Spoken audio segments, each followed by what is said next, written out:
And Pari Livermore is a current-day matchmaker with more than 200 marriages to her name. She's also the author of the book, How to Marry a Fabulous Man. Pari, good morning to you. Okay, now in your book, you say that you are, one of America's top matchmakers. It is an interesting profession. So how did you start to go down that road? Well, I've been doing it since I was a teenager, and I'm a little unique because what I do is I ask people, I don't accept money myself, I ask mostly the men to make donations to me, not to me, but to the charities. It doesn't go through my bank accounts. It's to the nonprofit organizations. Every year we choose another organization. And the women do a lot of volunteer work. So people perhaps feel more comfortable with me. But so your motive isn't money, obviously. You really want to help people out, right? I want people to do wonderful things for good causes, and I want to be able to help the great causes. Okay, well, these are great causes. Now, the title I'm reading it is How to Marry a Fabulous Man, but let's not get ahead of ourselves. Let's start with dating. Now, let's talk about what someone can do today that they weren't doing yesterday to help in the dating department. You say first, you've got to answer some very basic questions about what you want. That's exactly right.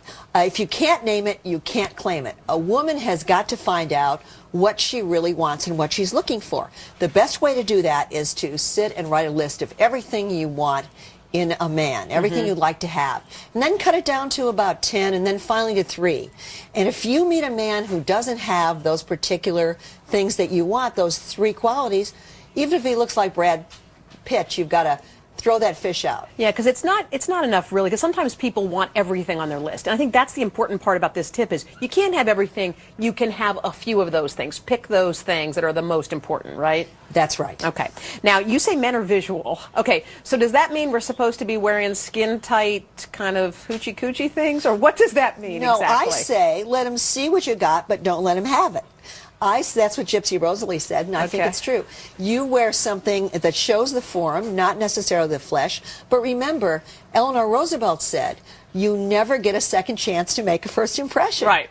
So even if a woman is walking to the mailbox, you never know when you're going to have the opportunity to meet someone. Okay, now you say throw parties. What does that mean? Just have parties and just invite different people over and try to whoop it up? It's good to have a party. And may I give some holiday tips for particular parties? Right. If you are going to a holiday party, you should always remember to go with women who are more beautiful than you are. Why is that? Because they will make you sparkle too, more exciting than you are. Well, what about the fact that those women might get noticed and you might not? Oh, no, they make you sparkle. And remember, you get their overflow. There have been a lot of women that I know who have met their husband. It's not leftovers, it's overflow. And they come to meet them, and a lot of wonderful women I know have met their husbands by sitting next to a beautiful woman. All right, let's talk about mistakes women make, because this is important. Now, I turned to page 93 immediately, and you said if you've started to date someone and he says he'll call you on Monday, but he doesn't, don't mention it.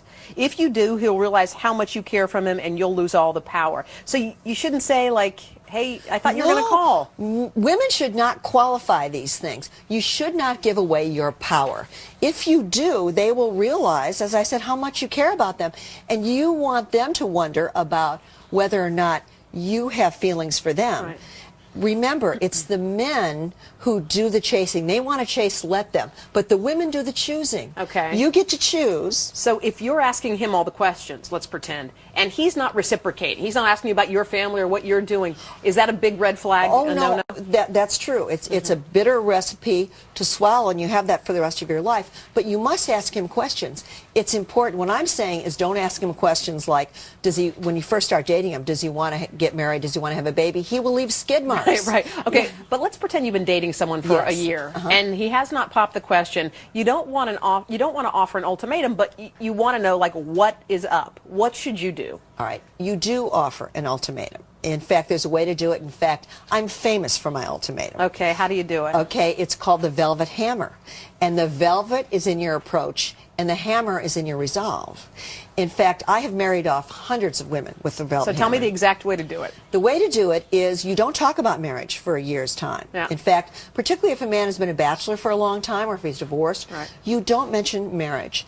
What you do is as you begin to wind up dating him maybe 9 months or so, you say, well, don't you think that after a year's time, 2 people, not Just Not us. him, not him. No. No, not just him. Oh. Okay, don't forget, he does not have the power. You have the power too. So two people should be able to decide whether or not they will Right. continue the relationship. Right. It's always good not to mention the M word if you don't have to. Right. But- so you can say things like a permanent relationship, or you should go on together and make another step. But if he does not make a commitment after a year, you say sayonara. You have to give him a little chance. Yep. Maybe after you've been dating about 10 or 11 months, you can say, Okay. you know, men are afraid that women want just to get married. So you say, you know, I have been dating you for about a year now, and remember we talked about the fact Yeah. that, you know, after a year you should know. And I care so much about you. And if you're not going to propose to me, I may just propose to you. Or you can say, I would like to say that by the end of the year, if Right. we haven't gotten if we haven't Right. gotten any further along, then I'm going to have to leave. Pari, thank you so much. Good advice in this book, How to Marry a Fabulous Man. It's easy to read. It's got pictures. It's my kind of book. It's wonderful. And I Pari, talk thank to you men so much. over and over. I know. Well, I can tell you've got a good track record. Thank you so much. And coming up, sugar versus sugar substitutes. We'll tell you what you should be using right after this.